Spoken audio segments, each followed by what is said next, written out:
Imagina a seguinte situação. Você está andando pela rua quando de repente escuta o barulho de um trovão e começa a chover. Logo os raios começarão a aparecer e você precisa encontrar um meio de se proteger deles. Mas aonde se esconder em uma situação assim? Eu te darei 3 opções. Você pode ficar embaixo de uma árvore grande, esperar debaixo de alguma varanda no caminho ou então atravessar correndo um campinho de futebol até chegar na sua casa. Qual opção dessas 3 você escolheria? Deixa eu te dar um aviso antes. A chance de uma pessoa ser atingida diretamente por um raio é muito baixa. Mas, se você estiver em uma área aberta, a probabilidade é de 1 para 1000. E segundo o grupo de eletricidade atmosférica, 14% das vítimas atingidas por raios estavam embaixo de árvores. Então, eu acho que você já tem ideia do que não fazer, né? Afinal, você tem ideia do que significa 300 kW de energia atravessando o seu corpo? O choque que a gente leva em casa, por exemplo, não chega nem perto disso. Quer saber o que acontece com o corpo de uma pessoa atingida por um raio? Então, vamos lá. Eu sou Guilherme Marques e seja muito bem-vindo ao Fatos Responde.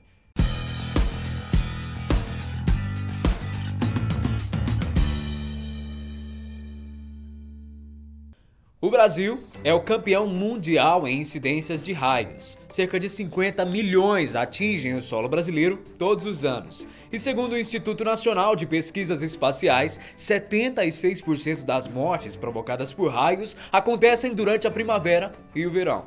Você já deve ter visto pela internet alguns vídeos de raios caindo próximos de praias. Nessa época, é muito perigoso estar em lugares abertos quando os trovões começam. Apesar de toda a potência de um raio, apenas 10% das pessoas atingidas por um chegam a morrer. Só que 70% delas costumam sofrer danos permanentes, como lesões cerebrais, perda de memória ou mudança de personalidade. Outra curiosidade interessante é que pessoas com metais no corpo, como próteses, pinos e aparelhos dentários, não sofrem um risco maior de serem atingidas por um raio. Eles são muito pequenos para que o raio os considere como um atalho para o solo. Quando um raio atinge um humano, além da imensa potência energética que atravessa o corpo da pessoa, a sua energia esquenta o ar ao redor a mais de 27 mil graus Celsius. Isso é quente demais. Esse calor causa queimaduras de 3º grau nos pontos de entrada e saída do raio e também pode criar queimaduras no formato de raios, como essas da imagem, chamadas de marcas de Lichtenberg, causadas pela queima de vasos sanguíneos. Todo esse calor e a força do raio podem chamuscar as roupas e atirar a pessoa para longe. Um raio também pode agir como um desfibrilador de mega potência, causando uma parada cardíaca instantânea na pessoa atingida. As consequências de uma lesão por raios dependem muito de como ele atingiu a vítima. Por isso, existem 3 possibilidades disso acontecer: de forma direta, por meio de um objeto, ou quando atinge o solo e depois a vítima. Essa última é a forma mais comum. De acordo com Priscila Bide, coordenadora do Departamento de Primeiros Socorros da Cruz Vermelha em São Paulo, as consequências em uma pessoa atingida por um raio podem ser o rompimento dos tímpanos, arritmia cardíaca, parada cardiorrespiratória e o sistema nervoso central pode ser afetado. No sistema neurológico, é possível que a pessoa perca a consciência. O tempo de duração desse estado depende da força com que ela foi atingida.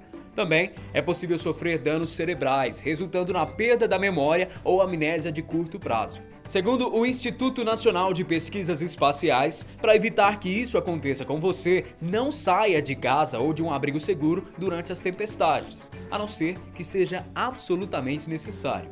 Se for possível, evite também locais que são muito perigosos durante uma tempestade, como topos de morros ou cordilheiras, campos de futebol ou praias, estacionamentos abertos, proximidades de árvores isoladas. Agora, escute bem isso, porque isso é muito importante. Se você estiver em um local sem abrigo próximo e sentir que os seus pelos estão arrepiando, sem o clima estar frio, ou então se a sua pele começa a coçar, fica atento, viu? Porque isso pode indicar a proximidade de um raio que está prestes a cair. Nesse caso, não se desespere. Basta ficar ajoelhado e curvar-se para frente, colocar as suas mãos nos joelhos e a sua cabeça entre eles. Em hipótese alguma, fique deitado. Espere essa sensação passar e procure um abrigo rápido. Isso pode salvar a sua vida. Grande abraço para você e até o próximo Fatos Responde. Tchau!